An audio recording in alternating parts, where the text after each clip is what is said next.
Que la paix, l'amour et la richesse soient sur toi. Je t'accueille sous cette tente entrepreneuriale au milieu du désert, avec plein d'amour, de partage et d'enthousiasme. Chaque semaine, je te raconterai sous différents formats les Bistouriz, des histoires entrepreneuriales pleines de clés de réussite, tirées de leçons d'échec. Je suis Manel et on dit de moi que je serai business mentor, fondatrice de Nizam Agency, qui aurait transformé des chiffres, des structures en or. Mais attention, ce périple a été rempli d'épreuves et c'est ce que je vais te raconter dans les Bistouriz. Bienvenue.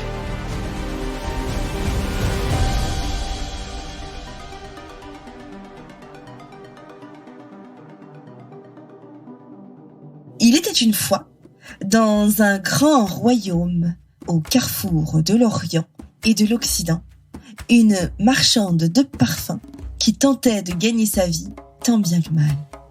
Les parfums étaient à la mode et la marchande avait un don pour se procurer les senteurs les plus rares et les plus exotiques du monde.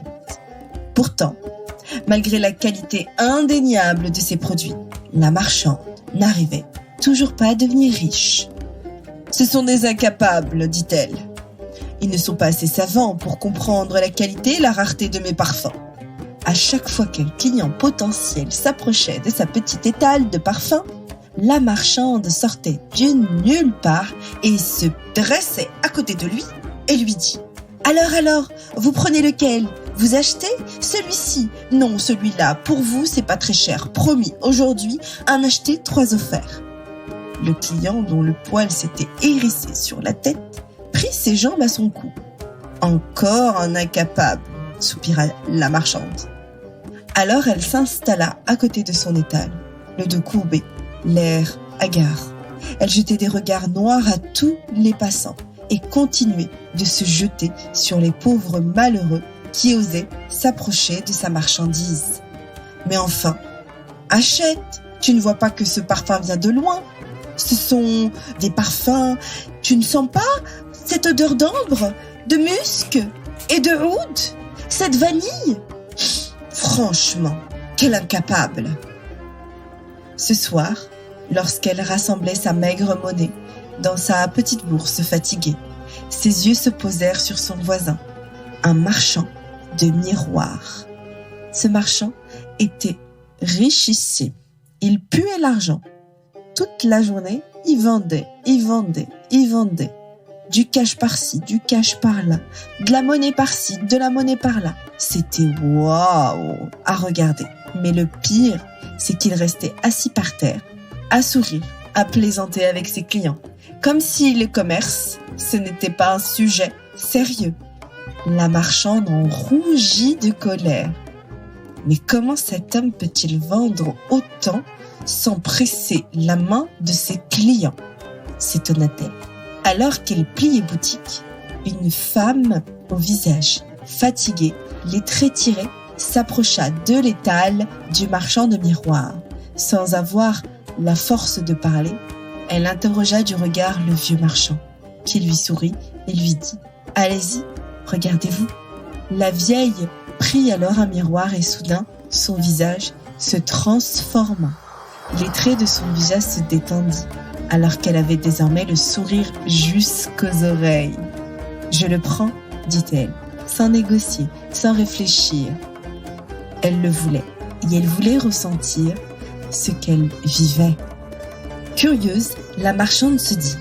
Le lendemain, elle allait se faire passer pour une cliente afin de percer le secret de ces miroirs que tout le monde désirait.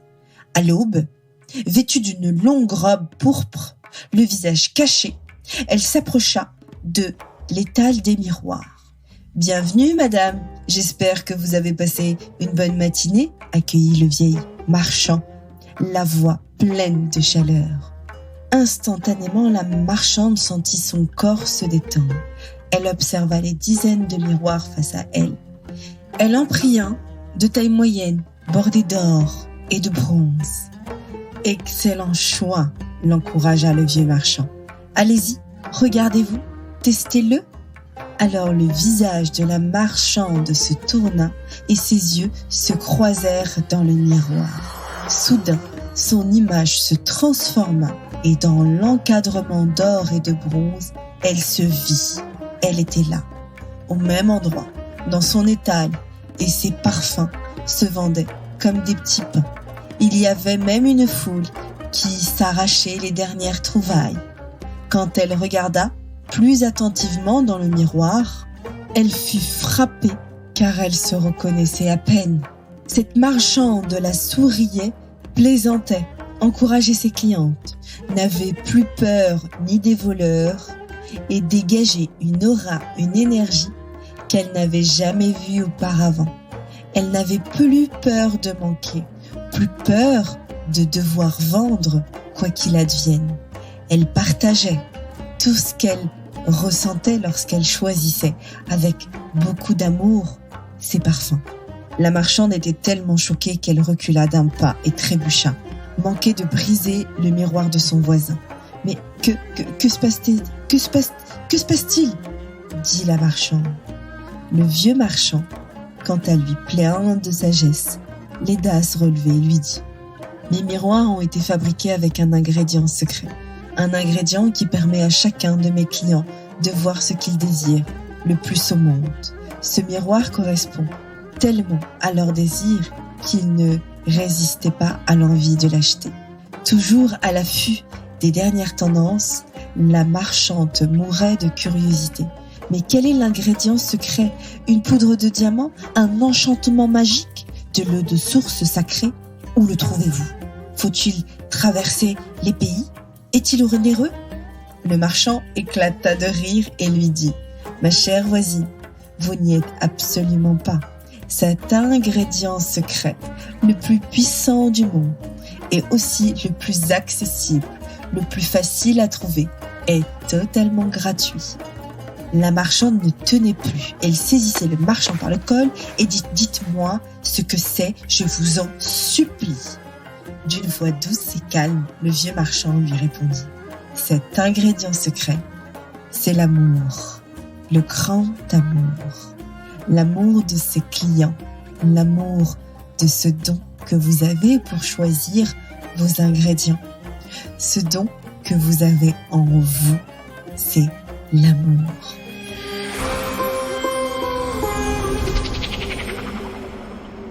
À l'instar de la marchande, la majorité des entrepreneurs vendent dans la peur de manquer, la peur du regard, le regard des autres, la peur d'échouer. Je le vois constamment avec mes clients, je le vois constamment lorsqu'on me pose la question « Manel, comment tu fais pour réussir facilement ? Manel, qu'est-ce qui fait que tes clients se débloquent ?» Et en réalité, il n'y a rien de plus magique, il n'y a rien de plus fort que l'amour. C'est comme si la marchande, elle qui était si fière de ses parfums, elle commençait à s'asperger du parfum le plus dégueulasse, le parfum qui sent vraiment pas bon, à chaque fois qu'elle désirait vendre un de ses parfums. Clairement, on recule. Un client ne va jamais acheter chez une personne qui va sentir mauvais un parfum. Le vieux marchand, lui, vendait dans l'amour et la sérénité. Il était dans un état d'esprit d'abondance, de partage surtout, et de générosité. Il ne voulait absolument pas vendre, il voulait partager une expérience avec ses clients, partager une relation avec ses clients. Il aurait pu se contenter seulement de vendre de simples miroirs, mais il a su comment les rendre irrésistibles, uniques, en permettant à ses clients de voir ce qu'ils désirent le plus au monde, en leur offrant alors un deuxième ingrédient secret qui permet aussi de basculer d'un prospect froid à un prospect chaud. C'est celui de l'espoir. Donc le deuxième ingrédient magique, si on peut dire ça comme ça, c'est celui de l'espoir. L'amour et l'espoir sont indispensables, que ce soit dans la création de ton offre, de ta communication, ou encore lorsque tu veux vendre ou accompagner tes clientes, lorsque tu vends un produit ou même un service, quand tu es proche de tes clients et que tu leur vends de l'amour et de l'espoir, je peux vous assurer que c'est un gage de satisfaction garantie. Quand on vend soit dans la peur, soit dans l'amour, mais seul l'amour te permettra de convertir et d'augmenter ton chiffre d'affaires. Vendre dans l'amour, c'est apporter aussi la meilleure des solutions au bon client. Vendre dans l'amour, c'est aussi choisir les bons mots. Ne pas forcer la main, ne pas brusquer, ne pas culpabiliser l'autre. Ou clairement manquer d'éthique. J'ai vu des personnes me dire « Non, je veux valider aujourd'hui, je veux signer avec toi ». Et lorsque j'ai refusé, je leur dis « J'attends de toi que tu y réfléchisses au moins une semaine et que tu reviennes vers moi parce que je ne veux pas que tu sois dans l'euphorie du moment et que ça soit bien une réflexion, un choix, une décision claire. » Eh bien, la personne était beaucoup plus soulagée, encore plus confiante dans l'avenir. Vendre dans l'amour, c'est aussi apprendre à connaître tes clients afin de leur concocter la meilleure des offres, la meilleure des solutions. Que ça soit dans le prêt-à-porter, que ça soit même dans le culinaire ou encore dans le service, quoi qu'il advienne, plus tu vas leur concocter des offres où l'amour et l'espoir sont présents, plus ça leur apportera une meilleure transformation, une véritable transformation. Vendre dans l'amour, c'est aussi vendre dans l'amour de soi, poser ses limites. Parce que celui-là, on l'oublie, hein. On a tendance à tout donner pour les autres et ne rien recevoir. C'est pas bon celui-là. C'est se respecter, c'est mettre de la valeur aussi à son travail. Oh là là, cette notion de valeur, cette estime de son travail et de soi qu'on brade souvent, qui nous épuise aussi énormément. À partir du moment où tu te mets dans une énergie d'amour, d'espoir et d'abondance, que tu laisses derrière toi la peur, le manque, je peux t'assurer que tout ton business va connaître une mutation et profonde et durable, et ce, quel que soit ton niveau. C'est souvent les niveaux les plus élevés, des fois on oublie cette relation d'amour et d'espoir qu'on a dans nos relations et d'équipe et dans nos relations aussi de clients. Et avec aussi, on les oublie, nos partenaires. Donc en réalité, quand tu entreprends, plus tu vas diffuser de l'amour et de l'espoir, plus tu vas t'enrichir aussi bien humainement, intellectuellement, socialement et financièrement.